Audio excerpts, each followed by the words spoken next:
저는 오늘 성령 강림절을 맞아서 성령의 충만함을 받으라, 성령의 충만함 받으라 라는 제목으로 하나님 말씀에 은혜를 나누겠습니다.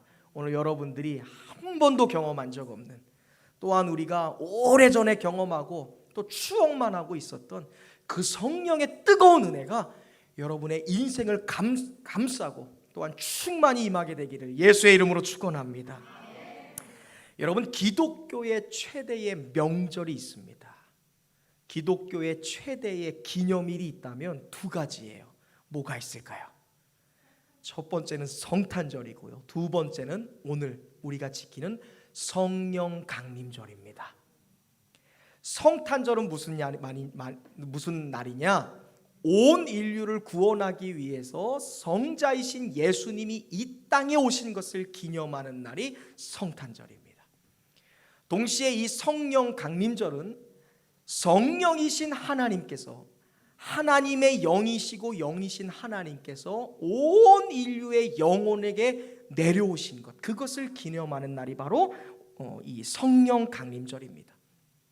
성탄절이 예수님의 생일이라면요, 성령 강림절은 이 땅 위에 있는 모든 교회의 생일입니다.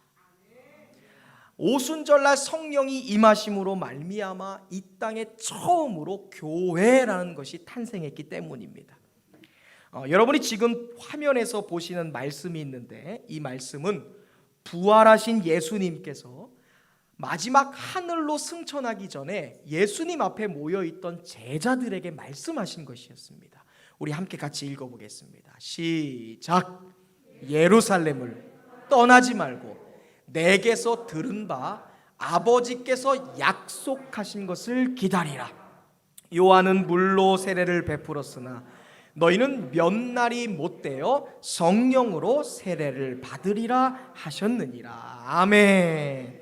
자, 예수님의 말씀에 지금 하나님 아버지께서 약속하신 것이 있대요. 그것이 뭐예요? 몇 날 며칠이 안 돼서 너희에게 무엇을 보내셔요? 성령을 보내실 것이다. 이 동일한 말씀을 사도행전 2장 17절도 이렇게 말씀하고 있습니다. 이 말씀은 하나님께서 직접 우리에게 해주신 말씀이에요. 앞선 말씀은 예수님께서 하나님의 말씀을 근거로 하신 말씀이었고, 이 두 번째 말씀은 하나님이 직접 하신 말씀입니다. 함께 읽어보겠습니다. 시작. 하나님이 말씀하시기를 말세에 내가 내 영을 모든 육체에게 부어주리니. 아멘. 이 두 가지 말씀 속에서 공통적으로 나타나는 것이 있다면 하나님의 영, 그리스도의 영, 하나님 편에서 내 영이라고 하시는 성령을 모든 육체에게 보내주실 것이다 라는 동일한 약속이 이 두 말씀 속에 내포되어 있습니다. 자, 그럼 그런 생각이 들어요. 과연 하나님이 우리에게, 모든 이들에게 보내시겠다고 약속하신 성령, 하나님의 영은 과연 어떤 분이신가? 한자로 성령은요, 거룩할 성자에다가 신령할 영자를 씁니다. 영어로는 Holy Spirit이라고 되어 있어요. 우리말로 하면 신령한 영, 거룩한 영이라는 말이에요. 정리하면 성령님은 하나님의 신령한 영이세요. 따라서 고백합시다. 성령님은 하나님의 신령한 영이십니다. 성령님은 하나님의 거룩한 영이십니다. 자, 옆 사람 보고 하나님의 성령을 받으십시오. 여러분, 우리가 사람을 정의할 때 이렇게 다소미의 겉모습만 가지고 사람이라고 얘기 안 하죠. 우리가 사람을 정의할 때 그 사람 안에 있는 인격이나 그 사람 안에 있는 성품이나 그 사람에 있는 모든 영혼의 영역까지 포함해서 사람이라고 얘기하는 거예요. 그러니까 우리가 겉모습은 사람인데 그의 인격이 너무 바닥에 있거나 그가 사람답지 않은 그런 영혼을 가질 때 저건 사람도 아니야 이러잖아요. 그렇죠? 우리가 뉴스를 통해서 극악무도한 범죄를 일으킨 사람들을 보면 저거 사람 아니야. 이게 뭐예요? 사람을 정의할 때 겉껍데기가 아니라 그 안에 담겨진 모든 영혼의 영역을 포함해서 사람이라고 말하잖아요. 하나님도 똑같습니다. 하나님도 보이고 들리는 영역에 존재하는 것만 하나님이 아니라 눈에 보이지 않는 영적인 영역까지도 포함하고 계시는 분이 하나님이세요. 자, 그렇다면 하나님은 과연 어떤 분이신가? 제가 앞에 스크린에 그림을 준비했는데 먼저 위에 보니까 성부라는 단어가 나오죠. 이게 첫 번째 하나님의 인격이십니다.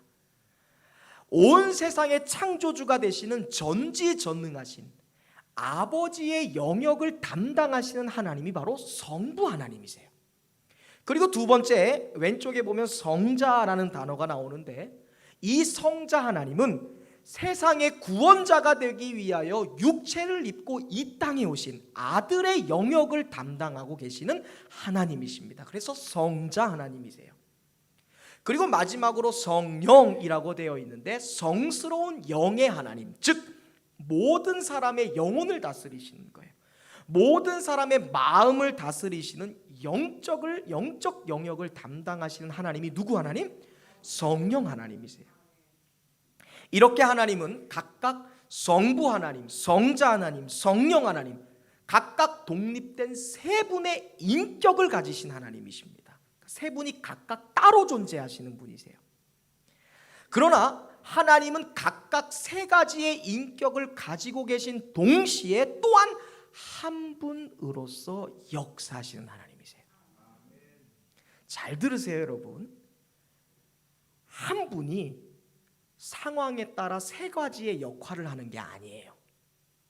어쩔 땐 아빠의 모습, 어쩔 땐 아들의 모습, 어쩔 땐 위로자의 모습으로 존재하는 것이 아니라 각각 독립된 세 분의 인격을 가지시지만 본질적으로, 원칙적으로, 법적으로, 근본적으로 한 분이신 하나님의 본질을 갖고 계시는 분, 그분이 바로 하나님이세요.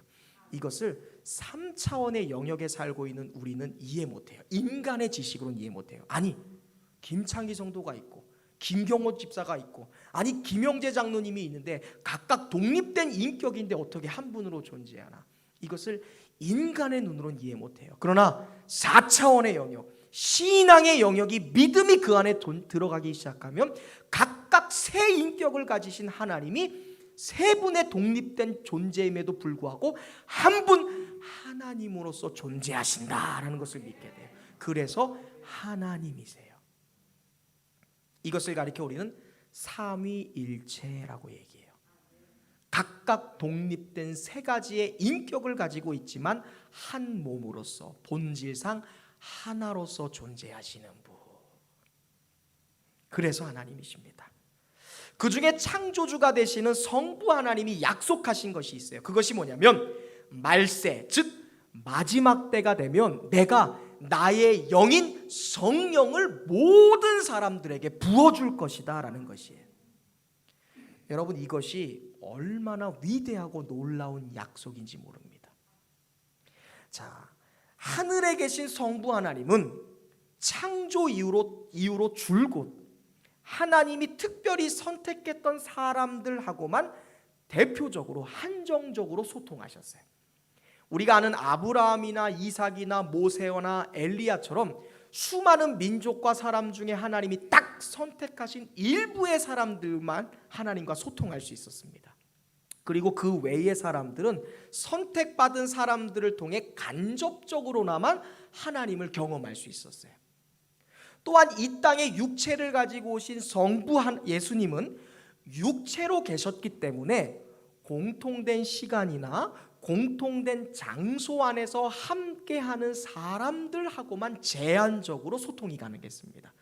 그러니까 육체를 가지고 있으니까 이 공간 안에 있는 사람들하고만 소통하는 거예요. 지금은 우리가 인터넷이라는 전파를 통해 이 공간에 있지 않아도 전파를 통해 함께할 수 있지만 예수님 시대 때는 인터넷이 없기 때문에 예루살렘에 계시면 예루살렘에 있는 사람들하고만, 갈릴리에 있으면 갈릴리에 함께 있는 사람들하고만 소통 가능했어요. 그런데 성령님은 달라요. 성령님은 근본적으로 영이세요. 영이시기 때문에 시간과 공간의 제약을 받을까요, 안 받을까요? 그러니까요, 예수님은 늦게 온 사람이든 먼저 온 사람이든, 성령님은 나이가 많든 나이가 적든, 믿음이 강하든 믿음이 약하든, 성령님은 많이 배웠든 배우지 않든 모든 사람과 본질적으로 함께 하실 수 있는 분이세요. 그래서 성경은 이 성령님을 가리켜서 보혜사라고 말씀하셨습니다. 보혜사. 보혜사는 늘 곁에 계심으로 보호하시고 살피시고 도우시는 분이라는 거예요. 성령님은 영이시기 때문에 시공간을 초월하셔서 모든 이들의 위로자가 되어줄 수 있습니다. 교회 안에서 슬퍼하고 있는 다소미의 위로자가 될 수 있고, 세상 밖에서 고통당하는 모든 사람의 위로자가 동시에 되실 수 있습니다. 이러한 놀라운 능력을 가지신 성령님을 오늘 하나님께서 모든 영혼에게 부어주시겠다, 보내주시겠다라고 약속하는 거예요. 자, 그렇다면 언제 보내주시겠대요? 모든 사람과 시공간을 초월하여 어떤 순간에도 함께 하실 수 있는 그 위로자 예수님, 성령님을 언제 보내시겠대요? 말세. 말세가 무슨 말입니까? 마지막 때라는 거예요. 여기서 말하는 마지막 때라는 것은요, 온 인류가 멸망하는 날이 아니에요. 여기서 말하는 마지막 때는 예수님의 사명이 마쳐지는 날입니다. 예수님께서 2000년 전에 이 땅 위에 오셔서 온 인류의 죄를 대속하시기 위해서 십자가 사명을 완수하셨죠. 그리고 죽으신 지 3일 만에 부활하셨습니다. 할렐루야. 이것이 예수님의 사명이에요. 이것이 마쳐지는 날이 하나님이 말씀하신 말세예요. 즉 예수님이 십자가 사명을 마치시고 부활하신 뒤에 천국에 가기 전까지의 시간을 말합니다. 그리고 천국에 다시 돌아가신 이유를 말하는 거예요. 즉 이 땅에 오신 예수님이 모든 십자가의 사명을 마치시고 하늘로 승천하신 이유, 그 이후에 누구를 보내시겠다? 성령을 보내시겠다. 하나님이 약속하신 거예요.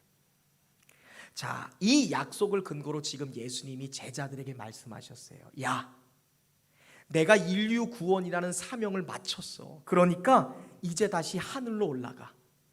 하나님 말씀에 의하면 내가 나의 사명을 마쳤으니 이제 말세지, 이 세상의 끝이 되었구나. 그러니까 이제 몇 날 며칠이 못 돼요. 누가 오실 거야? 성령이 너에게 오실 거야.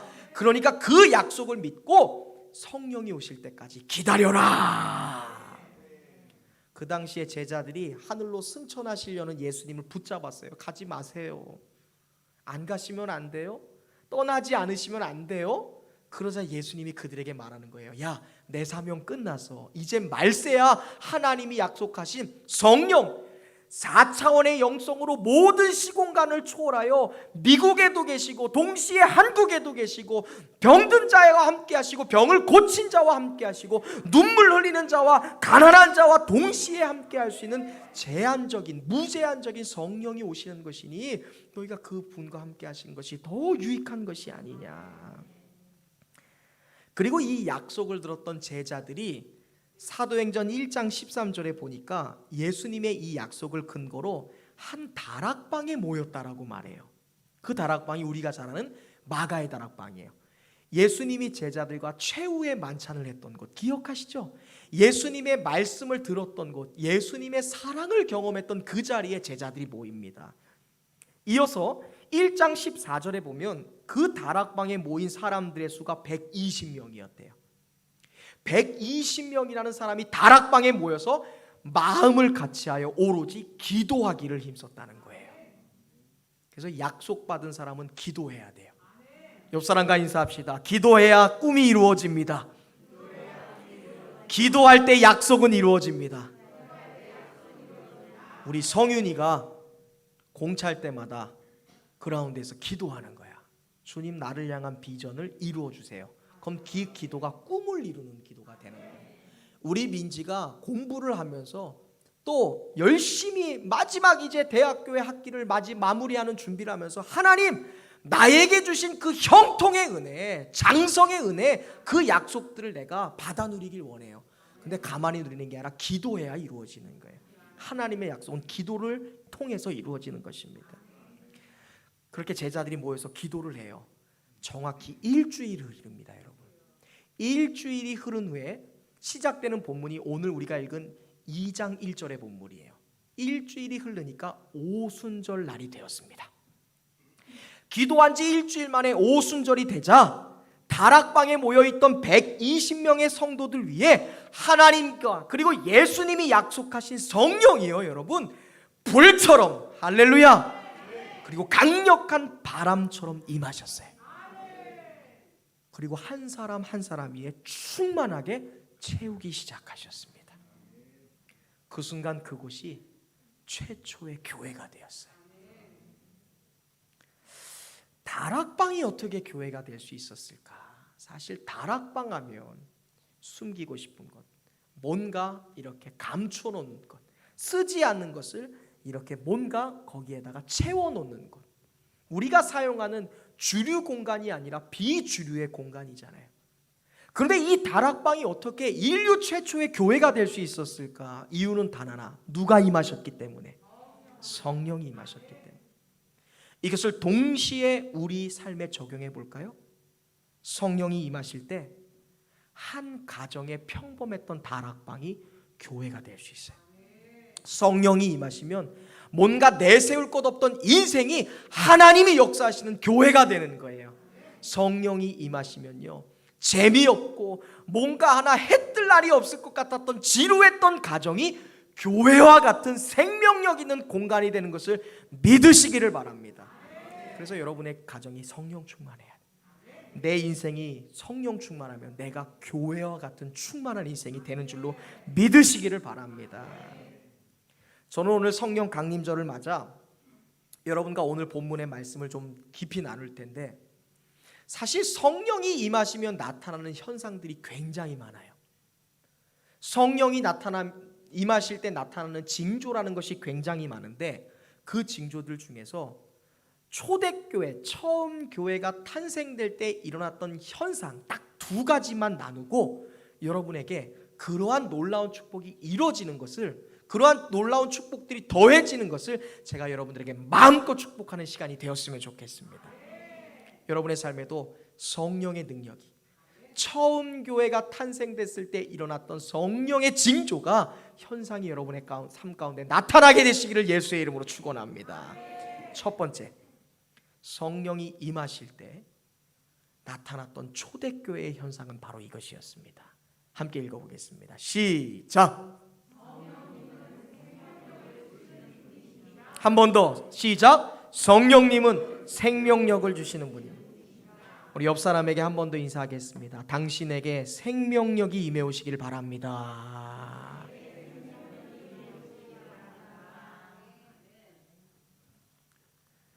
다시 한번 1절과 2절 말씀을 제가 읽어보겠습니다. 여러분 성경 말씀을 보십시오.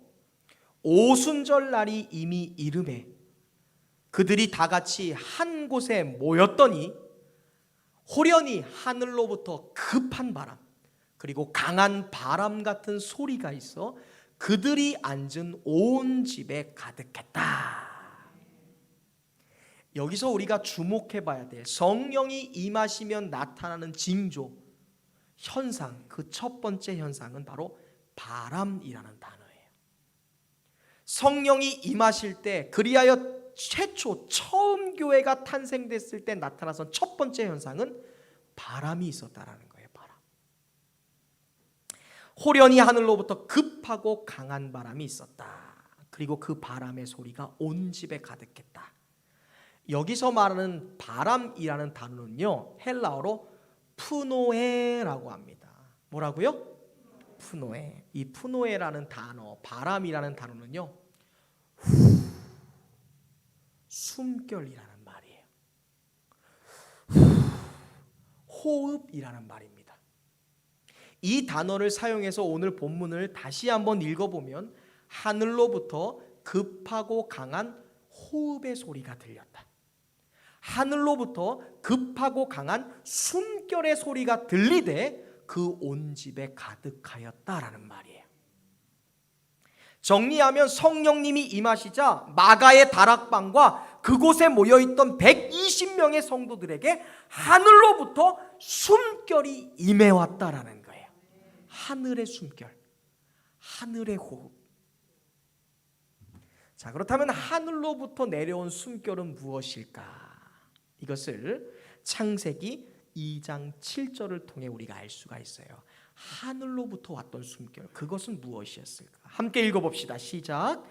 여호와 하나님이 땅의 흙으로 사람을 지으시고 생기를 그 코에 불어 넣으시니 사람이 생명이 되니라. 아멘. 다솜아, 아이는 어떻게 생겨? 얼었어요, 얘 지금. 얼었어. 성은아, 아기는 어떻게 생겨? 얼었어요. 양보라 집사님, 아기는 어떻게 생겨요?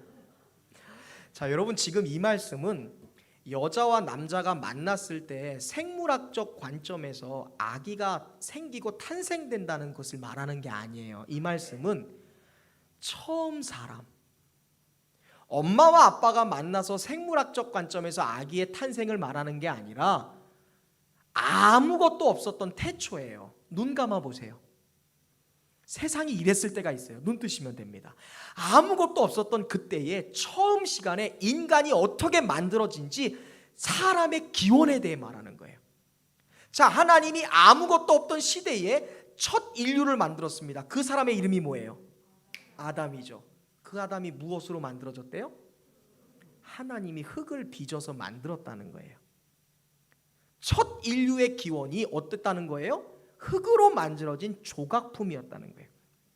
인간의 탄생의 기원에 대하여 말씀하는 것입니다. 인간이 원숭이의 후예가 아니라 인간이 아메바가 세포 분열하거나 빅뱅이 뻥 터져서 거기에서 나온 먼지가 인간이 된 것이 아니라 인간은 하나님이 빚으신 흙에서부터 만들어졌다라는 거예요. 그래서 모든 인간은 죽으면 어디로 돌아가요? 흙. 왜? 재료가 뭐였으니까. 웃기잖아요. 아니, 엄마와 아빠가 생물학적 관점에서 만나서 결혼해서 아이가 생긴 건데 왜 그 아이가 흙으로 돌아가요? 그것은 인간의 기원이 무엇이었다? 흙이었다라는 거예요. 그렇게 처음 사람은 모양은 사람의 형상이었어요. 그런데 움직임이 없어요. 호흡이 없습니다. 변화도 없었습니다. 아직은 흙 모양 그대로였다는 거예요. 그런데 놀라운 것은 하나님이 그 흙 조각 현상에 불과했던 그 첫 인류에게 하나님의 생기를 후 하고 불어시니 할렐루야. 그러니 뭐가 돼요? 생명이 됐다는 거예요. 생명이 뭐예요? 살아 숨쉬는 움직이는 존재가 됐다는 거예요. 흙 조각이었던 첫 인류를 하나님의 숨결인 하나님의 생기를 후 하고 불어넣으실 때 그 사람이 움직이는, 변화되는, 숨쉬는 살아있는 존재가 되었다는 거예요.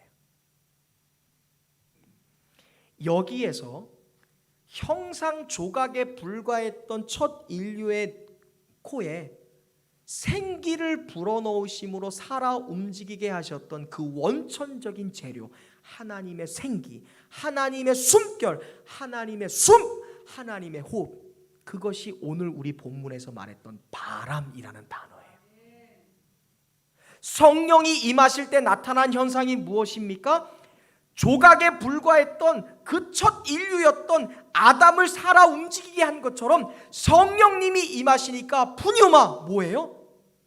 그 굳어있던 마가의 다락방, 그 딱딱하게 굳어있던 마가의 다락방에 모여있던 120명의 성도들을 변화시키고 살아 움직이게 하는 생동력이 그곳에 가득했다는 거예요. 그것이 하늘로부터 내려온 바람이라는 단어예요.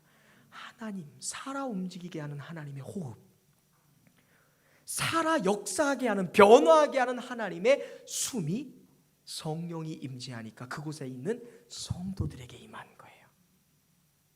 오순절 성령이 임하자 마가의 다락방에도 동일한 역사가 일어납니다. 그 다락방에 생명의 역사가 임했고 변화의 역사가 임했고 살아 움직이는 역사가 일어난 줄로 믿으시기를 바랍니다. 여러분, 성령이 임하시기 전에 마가의 다락방과 그곳에 있는 제자들은 마치 흙으로 만들어진 조각에 불과했어요. 생각해 보세요. 어느 날 스승님이 하늘로 떠나보내셨어요. 어느 날 그렇게 믿고 있던 예수님이 눈앞에서 사라진 거예요. 그 순간 그들에게 임한 것은 두려움이고 염려였고 걱정이었습니다. 공포가 임해온 것입니다. 설상가상 그들은 예수님을 따르는 추종자들을 잡는 일에 혈안이 되어 있었던 사람들의 눈을 피해서 지금 다락방에 숨어들었던 거예요. 예수님은 믿어야 되는데 예수님의 추종자라고 하면 누구든지 잡아서 죽이는 당시의 시대니까 예수님이 얘기한 것은 기다리는데 그 기다리는 곳이 없으니까 다락방에 숨어 지내는 것이.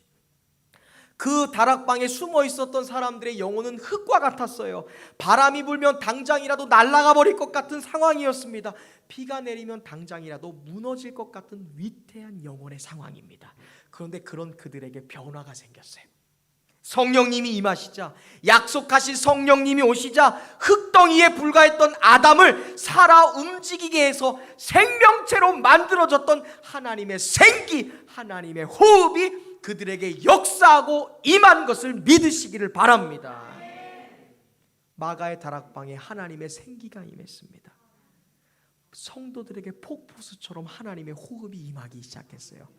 그러자 여러분, 그 마가의 다락방은 더 이상 도피처가 아니라 인류 최초의 교회가 된 것을 믿으시기를 바랍니다. 이처럼 성령님이 오시면 생명력이 생겨요.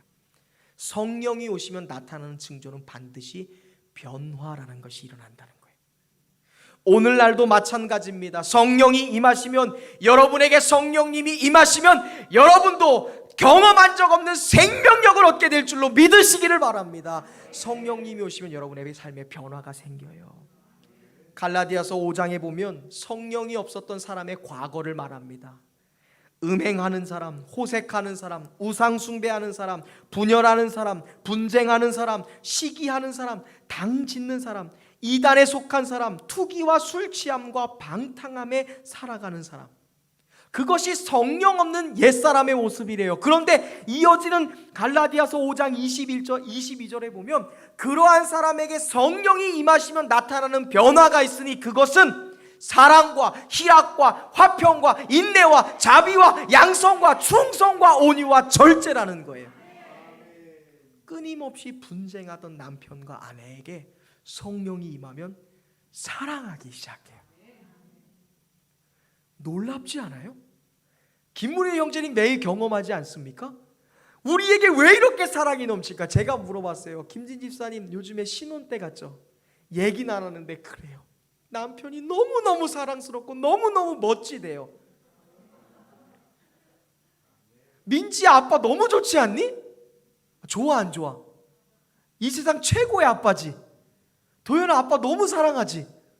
어떻게 그러한 변화, 아니 좋아하긴 하겠지만 가족 가운데 때로는 대화가 단절될 때가 있잖아요. 우리가 등 돌리고 살아갔을 때가 있잖아요. 그러한 사람들이 어떻게 함께 사랑할 수 있고 어떻게 인내할 수 있고 어떻게 참아줄 수 있고 어떻게 격려할 수 있습니까? 성령이 임하니까 그들에게 생명력이 찾아오는 거예요. 이해할 수 없었던 사람들이 이해합니다. 함께 밥 먹지 않았던 사람들이 사랑하고 함께 격려하고 일하기 시작합니다. 성령의 역사라는 거예요. 이러한 역사는 성령이 임하셨기 때문에 가능한 거예요. 성령이 생명력이니까 내가 하지 못하는 일들을 만들어 가시는 것입니다. 사랑하는 여러분, 성령이 임하는 사람은 이렇게 생명력을 갖게 되는 것을 믿으시기를 바라요.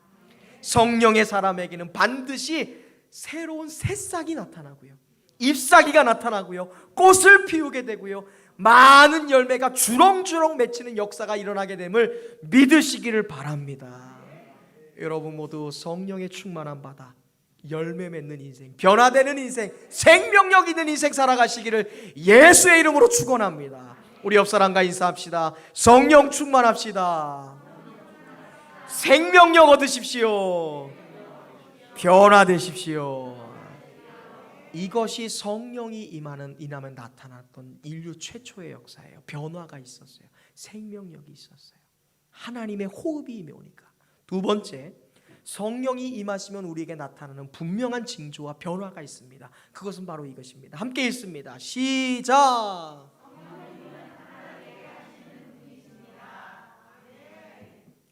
한 번 더 옆 사람과 인사할까요?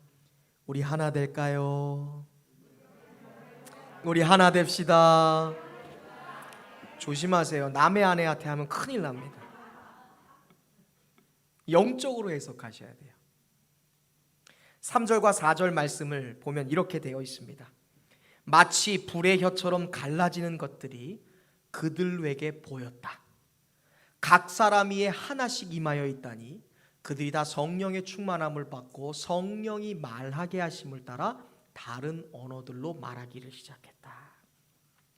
성령이 임하실 때 나타났던 또 다른 현상은요, 마치 불의 혀처럼 갈라지는 것들이 각 사람 위에 하나씩 나타났다는 거예요. 여기서 말하는 이 혀라는 단어가 있죠. 이 혀라는 말은 헬라어로 글로사라는 말입니다. 말, 언어, 방언이라는 말이에요. 성령이 임하실 때 나타난 현상은 120명의 성도들에게 불과 같은 말이, 불과 같은 능력을 가진 언어가, 불과 같은 힘을 가진 방언이 그들에게 강력하게 임한 거예요. 한마디로 힘이 있는 말이 생겼어요. 능력 있는 말, 누구도 거부할 수 없는 것, 누구도 인정할 수밖에 없는, 누구도 굽히게 만들 수 있는 그 권력 있는 능력의 말이 그들에게 임했다는 거예요. 저는 여러분이 성령 충만해서 말에 힘이 있는 성도가 되시기를 예수의 이름으로 축원합니다. 여러분이 축복하는 대로, 여러분이 선언하는 대로, 여러분이 선포하는 대로 이루어지는 이 강력한 불의 말이 여러분에게 있기를 주님의 이름으로 축원합니다. 여기서 특별히 갈라지는 이라는 단어에 여러분 주목하세요. 이 말은요, 굳어졌다라는 표현이에요. 딱딱하게 굳어진이란 말이에요. 표현하면 성령이 임하시자 딱딱하게 굳어졌던 혀가 풀려졌더라라는 말이에요. 성령이 임하실 때 나타나는 것은 굳어져 있고 잠자고 있고 무너졌고 파괴되고 엉켜 있고 묶여 있던 그들의 말이 풀렸다라는 거예요. 여러분 인생에서 묶여 있는 말은 무엇이 있습니까? 여러분의 혀에서 이렇게 꽉 붙잡혀 있는 것은 뭐예요? 굳어진 말들은 무엇입니까? 오늘 그것이 풀려지는 역사가 있기를 바랍니다. 성령이 임하실 때 나타난 현상은 굳어진 혀가 풀려지는 거예요. 내가 말하지 못했던 것들이 내 입에서 나오는 역사가 일어난 거예요. 제자들이 성령 받기 전에는 혀가 굳어졌습니다. 특별히 예수님을 하나님의 아들입니다, 그분이 구원자세요, 그분만이 우리를 천국으로 인도할 수 있는 유일한 구원의 길입니다를 말하는 데에 있어서 제자들의 혀가 굳어졌어요. 왜? 예수님 믿는 사람들 죽이려고 지금 세상이 혈안이 되어 있으니까. 며칠 전에 예수님 잡아 죽였던 사람들이 예수님 따르는 추종자들을 잡아 죽이려는 데에 예루살렘을 쑥대밭 만들면서 찾아다니고 있으니까 예수님을 구원자입니다라고 고백하는 데에 있어서 혀가 굳어진 사람들이었어요. 그런데 불같은 성령이 임하시자 그들의 굳어졌던 혀가 열렸습니다. 그들의 닫혀졌던 입이 열리기 시작하더니 그들이 예수님만이 복음이시고 예수님만이 하나님의 아들이시며 그분만이 우리를 죄에서 구원하시는 유일한 메시아이십니다라고 담대하게 선포하기 시작했습니다. 또한 그들에게 임한 것은 무엇입니까? 성령의 충만함을 받고 무엇이 말하게 하심을 따라. 이 단어를 주목하세요.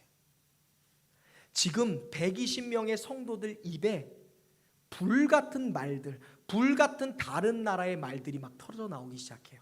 영어를 배워본 적도 없는 사람이 성령의 임재를 받으니까 막 영어를 방언, 다른 나라 말로 얘기하기 시작하고요. 프랑스 말을 배운 적이 없는 사람의 이 마음속에 성령이 임하시니까 막 불어를 유창하게 말하기 시작해요. 모든 120명의 사람들이 각자 다른 나라의 말로 말하기 시작해요. 얼마나 그것이 난장판이었을까. 그런데 성경은 각자 사람들이 성령의 임재를 받아서 모든 나라의 말들을 다 사용했지만 그곳에는 질서가 있었다라고 말해요.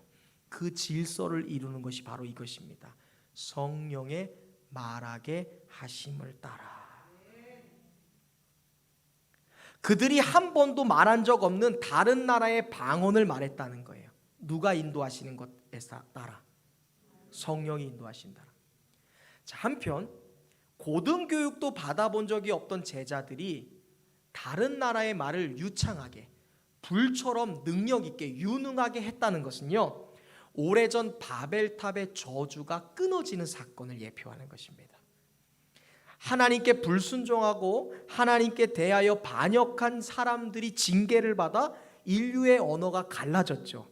깨어졌죠. 묶여졌죠. 그것이 풀리는 역사가 누가 임하시니까? 바벨탑의 언어가 무엇입니까, 여러분? 저주하는 거잖아요. 서로 담을 쌓는 겁니다. 서로 비방하는 거예요. 서로 욕하는 것이고 서로 손가락질. 바벨탑 사건 이후에 온 인류가 사용하는 말은 갈라졌어요. 그래서 아내는 왼쪽을 말하는데 남편은 오른쪽을 말하고, 자녀는 위를 말하는데 아버지는 아래를 말하는 거예요. 그게 바벨탑 사건에 임한 언어의 저주입니다. 모든 사람들이 다 다른 말을 하는 거예요. 그것이 굳어진 혀를 말하는 거예요. 그런데 성령이 임하니까 바벨탑 사건 이후로 갈라지고 굳어졌던 인간의 언어가 하나가 되는 역사, 풀려지는 역사가 일어나요. 모든 나라의 말을 하기 시작했는데 그들이 공통된 하나의 말을 하기 시작한 거예요. 성령의 말하게 하심을 따라. 김순절 권사님이 원하는 삶이 있죠. 오빠인 김경호 집사님이 원하는 삶이 있어요. 이것이 하나이면 되는데 아닐 때가 더 많잖아요. 김민순 권사님이 원하는 노후가 있고 우리 양의동 성도님이 원하는 노후가 있어요. 하나이면 좋겠지만 때로 이것이 분리될 때가 있어요. 이것이 바벨탑 사건 이후에 임한 저주예요. 인간이 다른 언어를 계속 얘기하는 거예요. 함께 한 이불을 덮고 살지만 다른 주장을 하면서 사는 거예요. 그런데 성령이 임하시니까 이것이 하나 되는 역사가 일어나요. 각각 다른 언어를 말하는 것 같아요. 너는 네 이야기하고 나는 내 이야기하고, 나는 내가 원하는 것을 얘기하고 너는 네가 원하는 것을 얘기하는 것 같지만 본질상으로 결론적으로 따져보니까 하나의 말, 성령이 하게 하시는 말을 따랐다는 거예요. 과연 성령이 무엇을 말하게 했을까? 그것이 바로 21절에 나오는 말씀이에요. 2장 21절 보십시오. 뭐라고 말해요? 베드로가 대표로 말하는 거예요. 성경 읽어보세요. 21절, 성령이 말하게 하신 공통적인 말이에요. 어떤 사람은 영어를 쓰고 어떤 사람은 프랑스어, 불어, 어떤 사람은 일본어, 어떤 사람은 한국말을 사용하는데 그들의 말을 다 종합해서 들어보니까 하나였어요. 그게 뭐예요? 누구든지 주의 이름을 부르는 자는 구원을 얻게 되리라. 아멘. 이것은 단순히 예수님을 구원자로 인정하는 복음의 선포를 했다라는 것뿐만이 아니라 상징성을 말하는 거예요. 그들은 지금 이 다락방에 모였습니다. 왜요? 말하지 못하니까. 입이 닫힌 사람들이에요. 세상에서 나 교회 다녀요, 예수 믿어요 말하면 그 즉시 잡혀서 십자가 형벌 당하는 사람들입니다. 그러니까 그들이 말할 수 없었던 최악의 단어는 나 예수 믿는 사람이라는 거였죠. 그렇죠? 다른 말은 마음대로 해도 돼요. 돈 좀 빌려주세요, 밥 좀 사주세요, 쌀 좀 빌려주세요. 그런데 무슨 말은 죽어도 못해요. 예수 믿는 것. 그런데 그들이 성령이 임하니까 그들에게 묶였던, 제한됐던 언어가 열리기 시작해요. 무슨 말을 해요? 그들이 할 수 없었던 말을 하는 거예요. 예수님이 하나님의 아들이시다, 예수님만이 구원자시다, 주의 이름을 부르는 자, 예수님을 믿는 자는 구원 얻게 될 것이다. 이것은 상징성을 갖고 있습니다. 성령이 임하시면 여러분이 하지 못했던 말들이 여러분의 입을 통해서 나온다는 거예요. 여러분의 혀가 묶여있던 그 말이 나오기 시작하는 거예요. 각각 다른 말을 하는 것 같고, 엄마는 엄마대로 살고, 아들은 아들대로 살고, 남편은 남편 원하는 대로 살고, 아내는 아내가 하고 싶은 것 하는 것처럼 보이지만, 각각 언어들로 말하는 것처럼 보이지만 그 모든 것을 종합해 보니까 뭐예요? 성령이 말하게 하심을 따라 한 소리를 내고 있더라. 그것이 성령이 나타나면 임하는 현상입니다.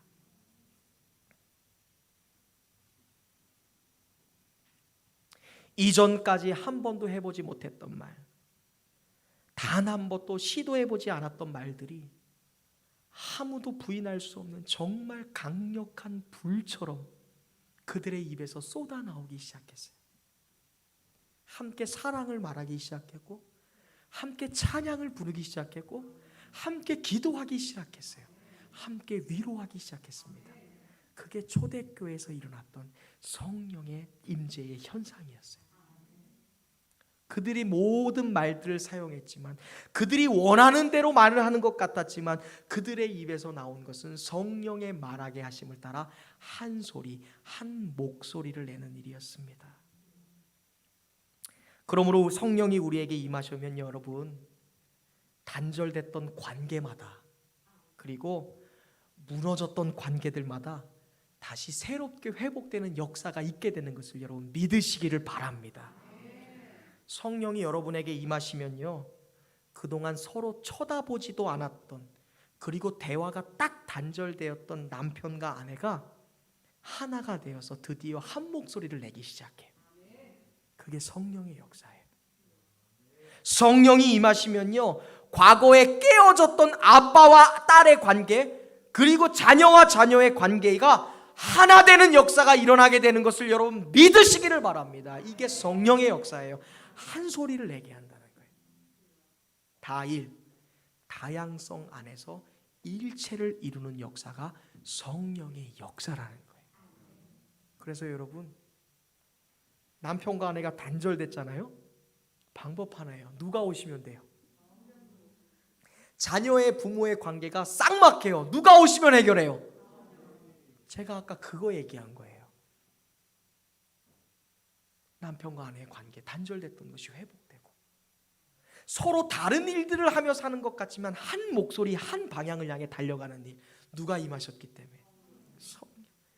이 놀라운 역사를 행하시는 성령을 하나님이 누구에게 보내시겠다? 여러분에게 보내시겠다. 할렐루야. 오직 산 성령 안에 회복되는 역사를 하나님이 약속하시는 거예요.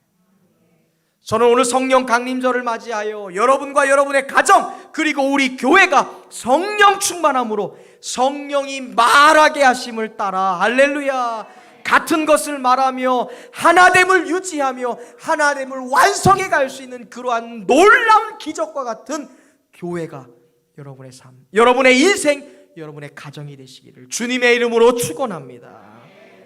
사랑하는 여러분, 하나님은요, 말세에 내가 내 영을 모든 육체에게 부어주시겠다라고 약속하셨습니다. 부어주시겠다는 것은요, 찔끔찔끔 주시겠다는 게 아니에요.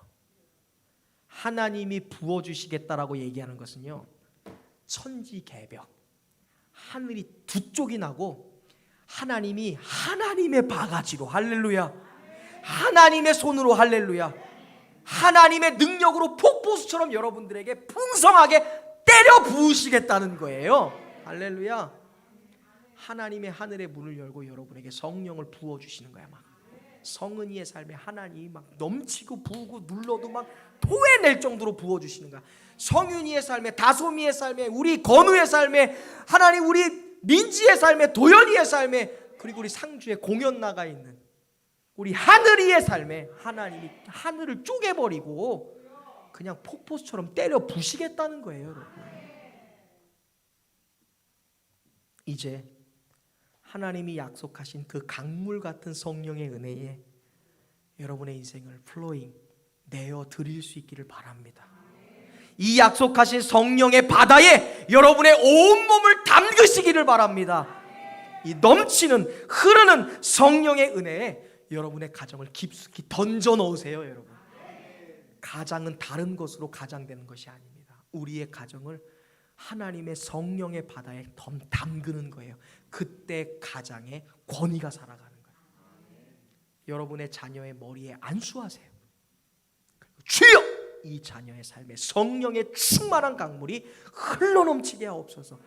그때 부모의 권위가 사는 겁니다, 여러분. 그때 새로워지는 역사, 하나 되는 역사가 일어나게 될 줄로 믿습니다. 저와 여러분 모두가 폭포수처럼 부어주시는 성령의 은혜에 온몸을 담그고 인생을 담그고 여러분의 가정을 담고 마음껏 수용하는, 그리고 마음껏 성령의 은혜를 받아 누리는 성령의 충만한 성도가 되시기를 예수의 이름으로 축원합니다. 예수의 이름으로 축원합니다. 우리 옆사람과 인사합시다. 성령 충만합시다. 능력 받으시다. 기도하겠습니다. 하나님 감사합니다. 내가 말세에 나의 영을 모든 영혼에게 부어주리라 말씀하셨습니다. 하나님 이 시간 약속하신 성령을 우리 온 성도들의 심령 가운데 내려주시옵소서. 우리 믿음의 성도들이 성령의 강물 안에서 마음껏 수영하고 헤엄치게 하여 주시옵소서. 성령의 능력을 우리의 믿음의 가정들에게 부어주셔서 새로워지는 역사가 있게 하여 주옵소서. 가정마다 새롭게 되는 역사가 있게 하여 주시고 가정마다 하나가 되는 역사가 있게 하여 주시옵소서. 내가 나사렛 예수 그리스도의 이름으로 명하노니 우리 사랑하는 성도들 삶마다 성령 충만해질지어다. 우리의 가정들마다 성령 충만해질지어다. 우리의 자녀들의 머리 위에 불같은 성령이 임하셔서 그들이 무엇을 하든 성령의 말하게 하심을 따르는 기적과 같은 자녀들 되게 하여 주시옵소서. 예수 그리스도의 귀하신 이름으로 감사드리며 간절히 기도하옵나이다. 아멘.